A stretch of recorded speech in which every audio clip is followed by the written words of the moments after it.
आर्थिक सर्वेक्षण 2024 से 2025। 31 जनवरी 2025 को केंद्रीय मंत्री वित्त मंत्री निर्मला सीतारमण द्वारा आर्थिक सर्वेक्षण 2024-25 को संसद में पेश किया गया। सर्वेक्षण को 13 अध्यायों में विभाजित किया गया है।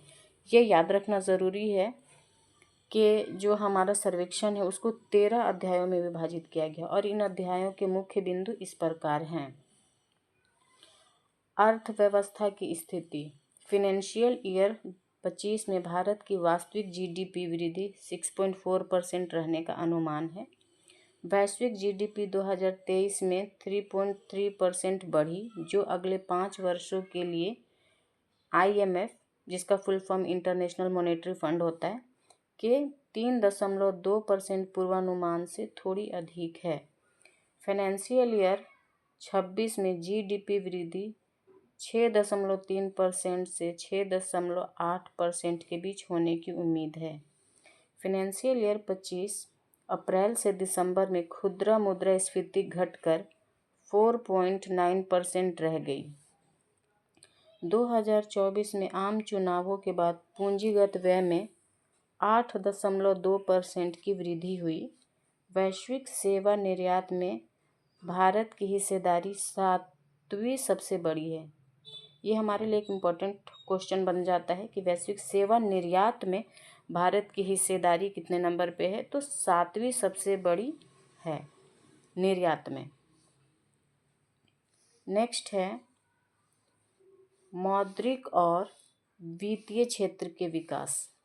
सकल गैर निष्पादित परिसंपत्तियां 12 साल के निचले स्तर पर रहा। सकल ऋणों का 2.6%। 1068 दिवालियापन प्रस्तावों से रुपये 3.6 लाख करोड़ की वसूली हुई।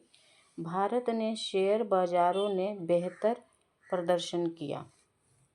बीमा प्रीमियम में 7.7% की और पेंशन क्षेत्र में 16% की वृद्धि हुई है। ये इम्पोर्टेंट पॉइंट हो जाता है यहाँ पे कि बीमा प्रीमियम में 7.7% की और पेंशन क्षेत्र में 16% की वृद्धि हुई। नेक्स्ट देखते हैं बाहरी क्षेत्र। निर्यात में 6% की वृद्धि हुई, जबकि सेवा क्षेत्र में 11.6% की वृद्धि हुई। कंप्यूटर और सूचना सेवाओं के निर्यात में भारत दूसरे स्थान पर रहा है। ये भी क्वेश्चन इम्पोर्टेंट बनता है कि कंप्यूटर और सूचना सेवाओं के निर्यात में भारत दूसरे स्थान पर रहा। नेक्स्ट है वित्त वर्ष 25 में FDI प्रवाह में सालाना आधार पर 17.9% की वृद्धि हुई और यह 55.6 बिलियन अमेरिकी डॉलर हो गया। विदेशी मुद्रा भंडार 640.3 बिलियन अमेरिकी डॉलर रहा।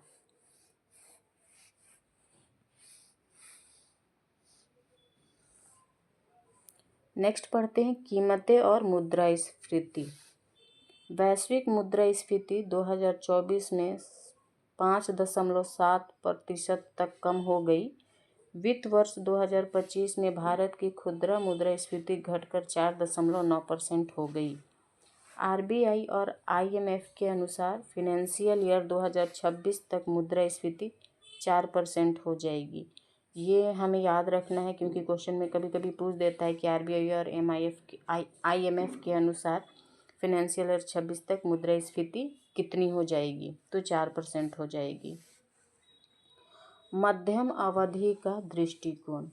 भारत का लक्ष्य 2047 तक विकसित भारत हासिल करने के लिए 8% की वृद्धि हासिल करना है।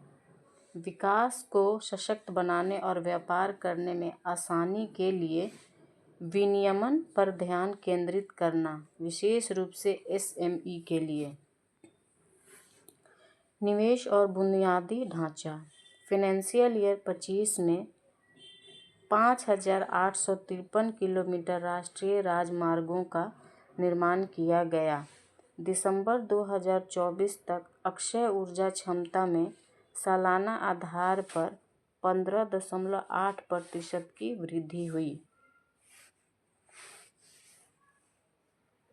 आगे देखते हैं उद्योग।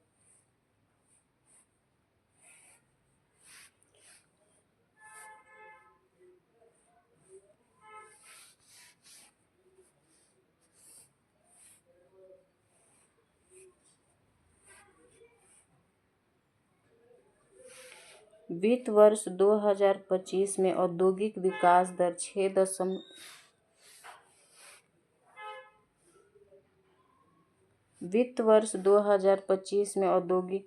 दर 6.2 रहने का अनुमान है।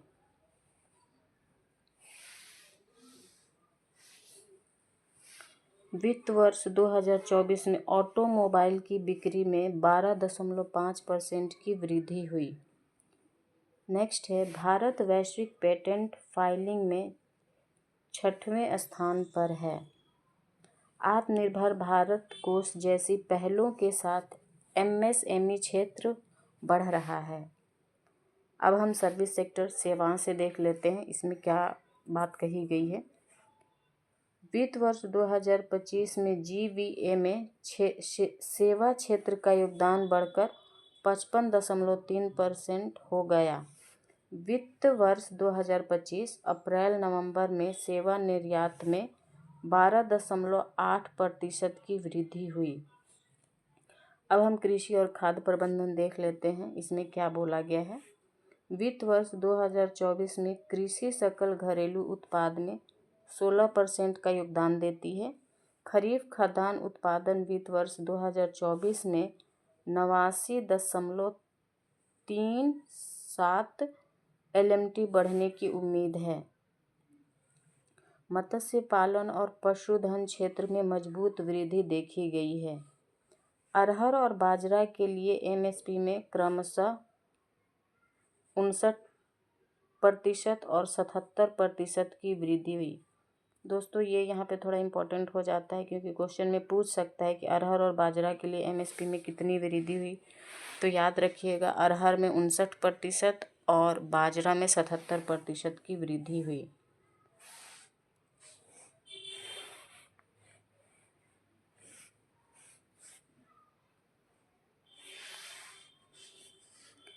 जलवायु और पर्यावरण। भारत की गैर जीवाश्म ईंधन बिजली उत्पादन क्षमता कुल क्षमता का 46.8% तक पहुंच गई। 2030 तक 440 बिलियन अमेरिकी डॉलर की संभावित वैश्विक बचत के साथ अस्थायी जीवन को बढ़ावा देने के लिए लाइफ पहल। अगला है, भारत के कार्बन सिंक में 2.29 billion ton CO2 carbon dioxide समतुल्य की वृद्धि हुई। नेक्स्ट देख लेते हैं, सामाजिक क्षेत्र। सामाजिक सेवाओं पर व्यय वित्त वर्ष 2021 से वित्त वर्ष 2025 तक 15% CAGR की दर से बढ़ा। सरकारी स्वास्थ्य व्यय 29% से बढ़कर 48% हो गया। आयुष्मान भारत ने 1.25 लाख करोड़ से अधिक की बचत की है। रोजगार और कौशल विकास। वित्त वर्ष 2024 में बेरोजगारी दर घटकर 3.2% रह गई है। मतलब बेरोजगारी 3.2% घटकर रह गई है। डिजिटल अर्थव्यवस्था और नवीकरणीय ऊर्जा जैसे उभरते क्षेत्र रोजगार के अवसर प्रदान करते हैं। पिछले 6 वर्षों में EPFO पेरोल में वृद्धि दोगुनी हो गई है। नेक्स्ट देखते हैं,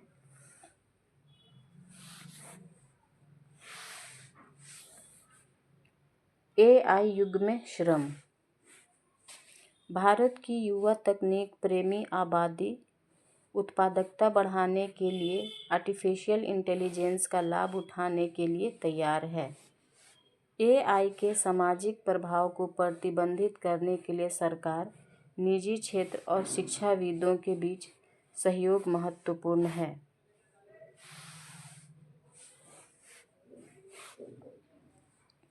तो दोस्तों, आज हमने आर्थिक सर्वेक्षण किया जो कि स्पीडी करंट अफेयर से है।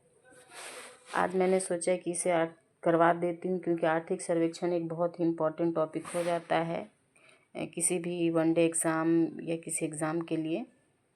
तो यहाँ से 1 से 2 क्वेश्चन ज़रूर पूछे जाते हैं, तो आप इसको 1 से 2 बार सुन लीजिएगा, तो ये एग्ज़ाम में काफ़ी हेल्पफुल होगा। Thank you so much.